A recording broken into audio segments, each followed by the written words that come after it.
சென்னையில் இருந்து மும்பை வழியாக சீனாவுக்கு கடத்தப்படவிருந்த 7 கோடி ரூபாய் மதிப்புள்ள 660 கிலோ அரிய வகை கடல்வாழ் உயிரினங்களை சுங்கத்துறை அதிகாரிகள் பறிமுதல் செய்துள்ளனர். மற்ற அசைவ உணவுகளை காட்டிலும் கடல் உணவுகள் உடம்பில் கொழுப்பை சேர்க்காமல் புரதச்சத்துக்களை கொடுப்பதால் பெரிதும் விரும்பப்படுகின்றன. அதே சமயம் சில அரிய வகை கடல்வாழ் உயிரினங்கள் மருத்துவ ரீதியாக பயன்படுவதாக நம்பப்படுவதால் அதன் மீதான மோகம் இன்னும் அதிகரிக்கிறது. அதிலும் குறிப்பாக சீனா மற்றும் பல கிழக்கு ஆசிய நாடுகளில் இந்த நம்பிக்கை அதிக அளவில் உள்ளது.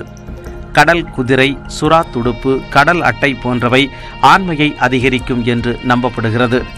இதனால் இந்தியாவில் இருந்து கடல் அட்டை, கடல் குதிரை போன்றவை கடத்தப்படுவது தொடர்கிறது.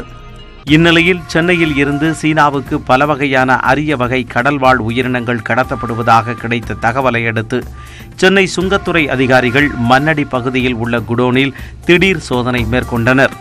அப்போது ஒரு குடோனில் பல மூட்டைகளில் தடை செய்யப்பட்ட அரிய வகை கடல்வாழ் உயிரினங்கள் பதப்படுத்தப்பட்டு வைக்கப்பட்டிருந்தது தெரியவந்தது.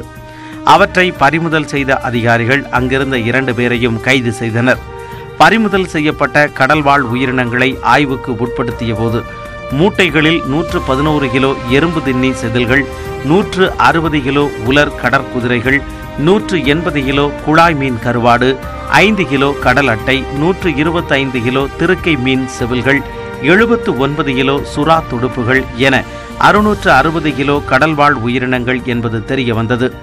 இவற்றை சென்னையிலிருந்து மும்பை வழியாக சீனாவுக்கு கடத்தவிருந்ததும் தெரிய வந்தது.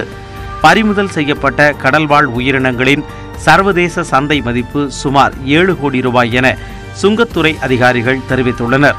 கைது செய்யப்பட்டவர்களிடமிருந்து மேற்கொண்ட விசாரணையில் இந்த கடல்வாழ் உயிரினங்கள் ராமேஸ்வரம் கடற்கரை பகுதிகளில் இருந்தும் காசிமேடு பகுதிகளில் இருந்தும் வாங்கப்பட்டது தெரிய வந்துள்ளது.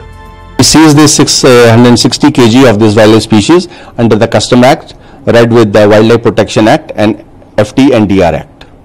And we are taking further action.